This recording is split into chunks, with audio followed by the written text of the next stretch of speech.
বসবাস করে, সংখ্যালঘুরা বসবাস করে, সে সমস্ত এলাকায় শিক্ষা প্রতিষ্ঠান হবে না। শিক্ষা প্রতিষ্ঠান হলে সেখানে শিক্ষক থাকবে না, পাশাপাশি অন্যান্য এলাকায় সেখানে শিক্ষা প্রতিষ্ঠান থাকবে। জাতিগত ক্ষেত্রে বৈষম্য, এমনকি বিচার বিভাগেও আজকে আমরা বৈষম্যকে অনুভব করছি।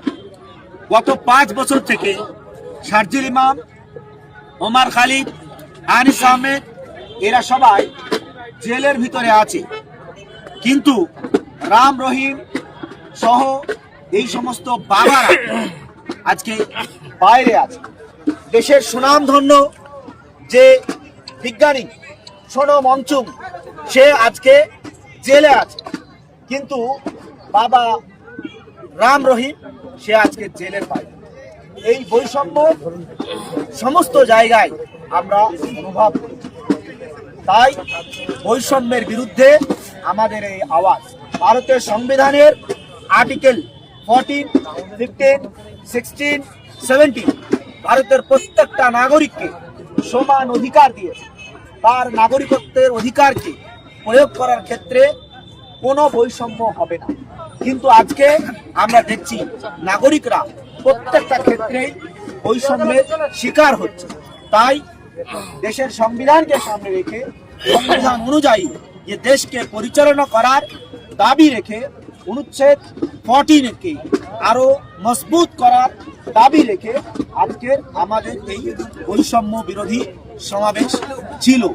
এই সমাবেশ থেকে মুর্শিদাবাদ তথা পশ্চিমবঙ্গের সরকারের কাছে আমাদের বক্তব্য হচ্ছে, আপনারা মুর্শিদাবাদকে যেভাবে পিছিয়ে রাখার পরিকল্পনা করেছেন, যে মুর্শিদাবাদ একসময় বাংলা, বিহার, উড়িষ্যার রাজধানী ছিল রাজ্য কার্য পরিচালনা করার জন্য, আজকে সেই মুর্শিদাবাদ সারা দেশের রাজধানী হয়ে গেছে লেবার পরিচালনা করার জন্য।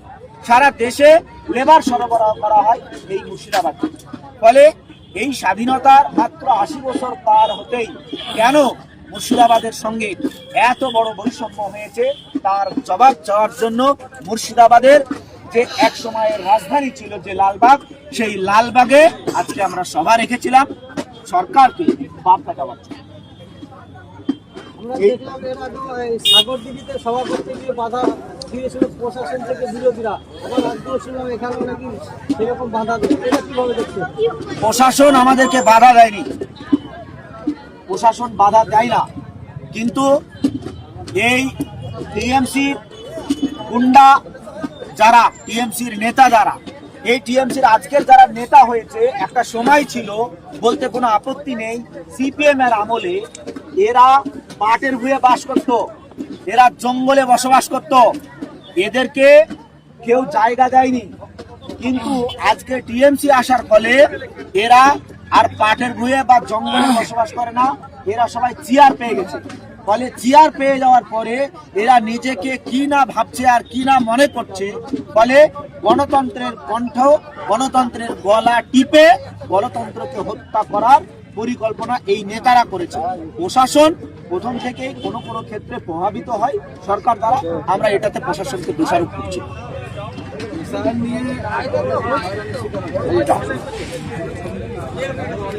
ওকে, এটা আসলে